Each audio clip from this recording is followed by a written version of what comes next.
you know, your career is interesting. As a child, you were a child actor, and you did an extra part in 1964 on Hard Day's Night. How did that happen? Well, I went to a drama school, and they just got the call, you know, send 50 kids to the Scala Theatre, which was in Charlotte Street in the West. It's not there anymore. And no one knew what they were going for. We just turned up. And so did every other drama school, send 50-odd kids. And we just turned up, and then suddenly we walked in, and there was the Beatles drum kit. And they walked on stage and did boom, boom, she loves you. And everyone went nuts, you know. And I see my friends in it, and I've seen it hundreds of times, but I've never seen me. But 30 years later, they made the making of A Hard Day's Night to celebrate the anniversary. And Walter Shenson, who produced the film, had heard this story and gave me the outtakes, and I found me eventually. So are you getting residuals? I mean, everybody, what the shame is that I feel sorry for the kid. There's a kid in the film that does a riverside scene with Ringo. Yeah. And everybody thinks that's me now. Oh, really? The kid's one moment of fame. You know, he's probably in obscurity now. But that wasn't me. I was not even in the film. I was there listening. The little still that I found when I watched the outtakes was me like this. Because I just wanted to, you shut up and listen to the music.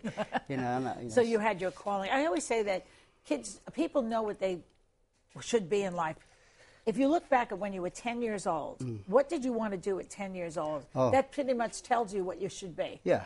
So well, I mean, I was playing drums when I was 5 years old, so I never wanted to be anything else. You know, never a train driver, never an astronaut, never a racing car driver. Always a musician and a singer?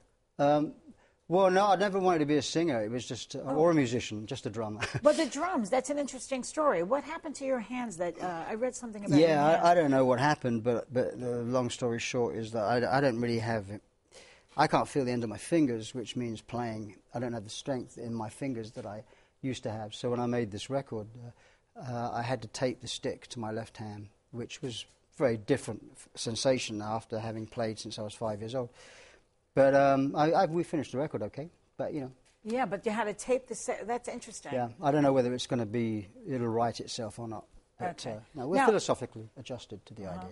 Okay, what's this I hear about you being obsessed with Texas and you're writing a book about the Alamo? What is that about? Yeah, well, again, when I was 5 years old, Fess Parker and Walt Disney's... Davy Crockett? Yeah. And it caught my imagination and it stayed with me. And then I started, you know, 15 odd years ago, I started collecting documents because I came across a letter by Davy Crockett, written by Davy Crockett, and I thought, my God, I never realised this stuff might still exist. So I started collecting, and I've got, you know, cannons, and I've got rifles and knives that were from the Alamo, and I'm writing a book about the collection. That's interesting. From a Brit, I guess you're just interested in... Yeah, well, there are a lot of Europeans at the Alamo, you know, I mean, this is real train spotter stuff. Is that where they got the word I reckon? Because I see it in all British movies. They use this term I reckon. I reckon. And then so do the Westerners. Yeah, probably the immigrants. Okay, I have questions from viewers now. Okay. They tweet and they ask questions because they're so interested in you.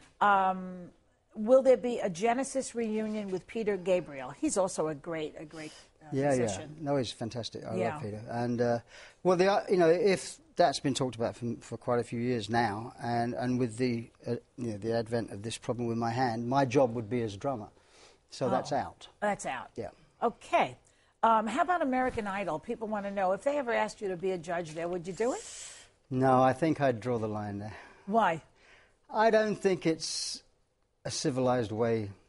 I don't. The judges become more, you know, the more vitriolic they are, the more talk, the more celebrities they become, and I just don't.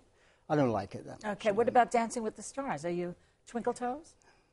No, I went to drama school and I had to learn ballet. I had ballet lessons and modern jazz dancing and tap dancing, but I try to keep that well into the depth of, you know, the past.